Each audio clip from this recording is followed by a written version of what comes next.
What is your favorite Pure Reason Revolution album?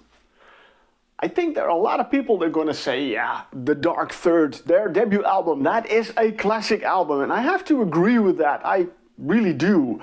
But you know, they have other albums out that are really good. And they recently released another brand new album, Coming Up to Consciousness, the 6th studio album and the 3rd album after their return in 2020. Because after they released The Dark Third, they released 2 more albums.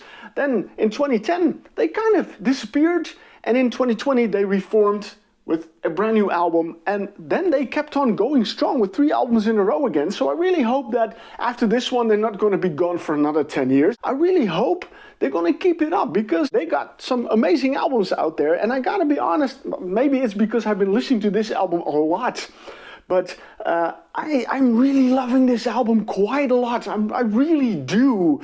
And I also would really love it if you would hit that like button, you know, help me spread the word about this beautiful music to more people, because social media is important. I noticed that Pure Reason Revolution is doing a lot on social media to promote their music. They do a lot of videos giving information about behind the scenes or explain how certain songs have come to life and why did they wrote them. And I think that's really good. That's the nice way to, you know, make people connect to you and make them really love you. And I gotta say, this is an album that is worth a lot of love. Hey there, kids. We are in Halo, and you're watching LiveProg. It feels to me like a slightly different album in their catalog. I mean, they have done a lot of things. I remember that, there's a reason why you only see, 4 Pure Reason Revolution's albums here, because after they did The Dark Third, I saw them live on stage supporting Porcupine Tree, and I was blown away. It was like, wow, it's awesome.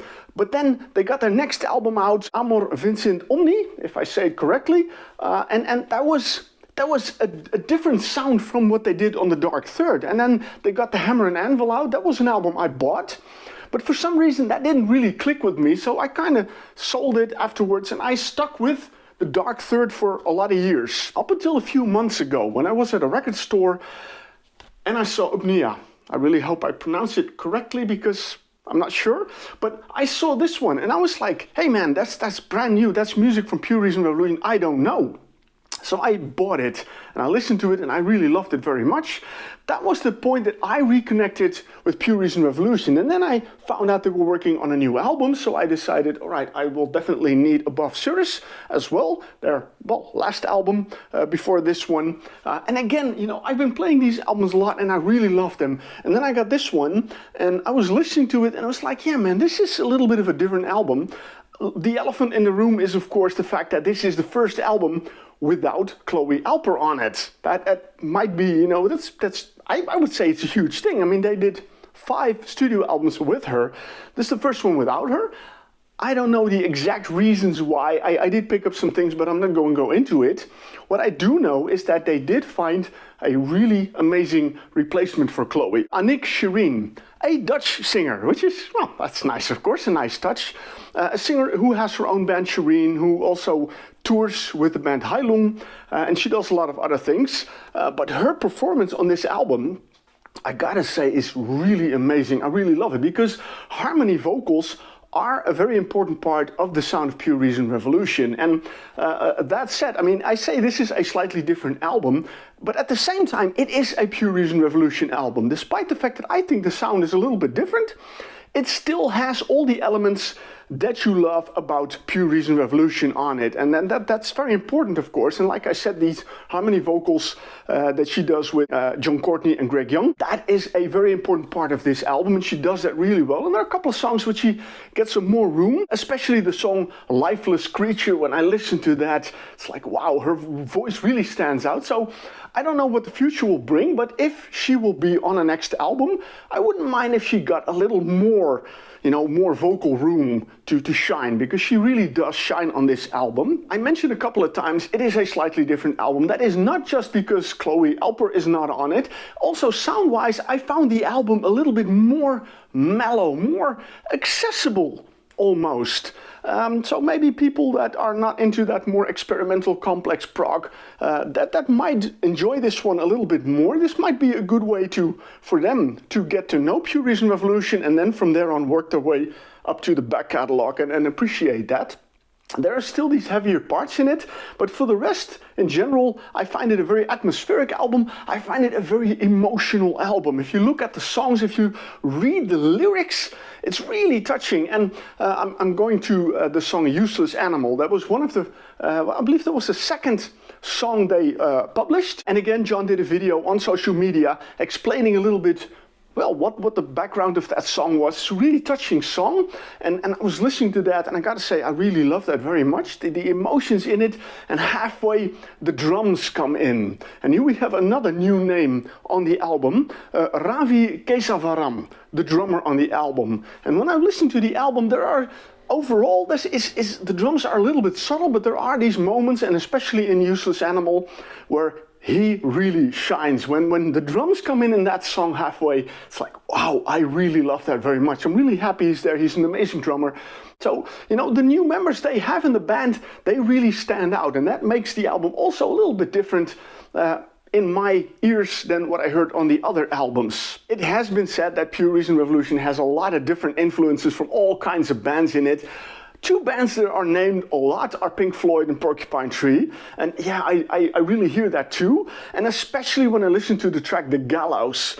It also comes back in the track Worship, but especially in The Gallows, that has this really Floydian atmosphere in it. I probably think it's because of the slide guitar that is played by Greg Young on that track, and he does that also in Worship. That really brings out that Floyd element in it, but I really love that very much. Well, if I mention Floyd, I have to mention, of course, the bass player on the album, because the band is really proud of that, and I can understand why, because the bass player on the album is none other than Guy Pratt, who worked, of course, with David Gilmour, with Pink Floyd, and with many others.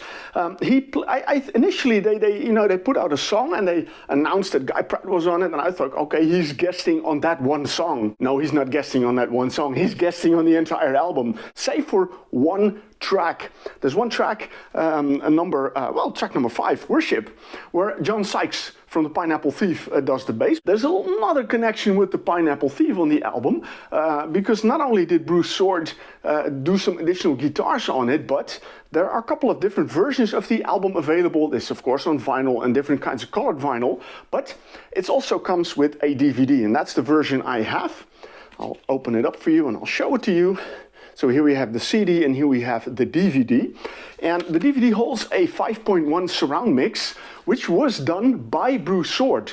Now, if you have a good setup, you're gonna love this one. I say it is a superb 5.1 mix. I've been listening to that mix most of the times on the album. When I was playing it, I just put on the DVD because, wow, that mix is really fantastic. It's in my ears, again, it's a lot better than a lot of other 5.1 mixes I've heard. So yeah, that's another thing that I really like about this album, that they did that, and they did it really well. Like I mentioned, it's a very emotional album. So I was reading through the lyrics, and I found the lyrics, that is an interesting part about it. If you listen to Useless Animal and you know the explanation that John Courtney gave, about having to, say goodbye to a beloved pet, that you have to put to sleep, that is something, yeah, I know that feeling. I've been there, so I know that.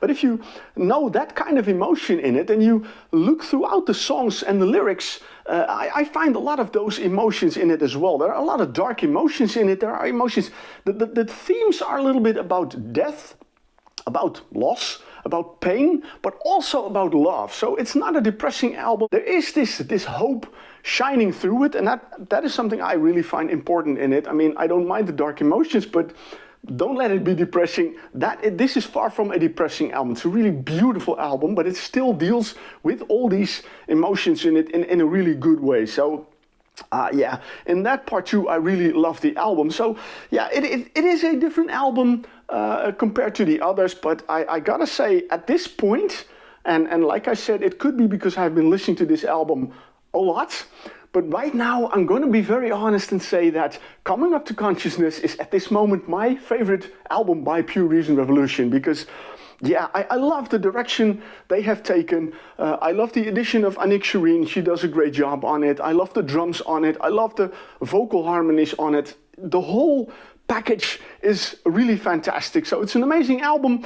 All I can say is check it out. If you're not familiar with Pure Reason Revolution, then definitely this is the album for you to check out, because this is the one that will show you how amazing this band is, and then you can listen to all the other albums and find that all the other albums are just as good. That said, like I said, there are 2 albums missing. I think these other 2 albums were going to end up in my collection as well, because I am all completely back on track with Pure Reason Revolution and really loving their stuff. So maybe this is now a good moment to go back to those albums and see how I feel about them now. And well, now that we talked about this album, I'm still curious. What is your favorite album? Is it still The Dark Third? Is it any of the other albums? Or is it just like me coming up to consciousness? Let me know in the comments.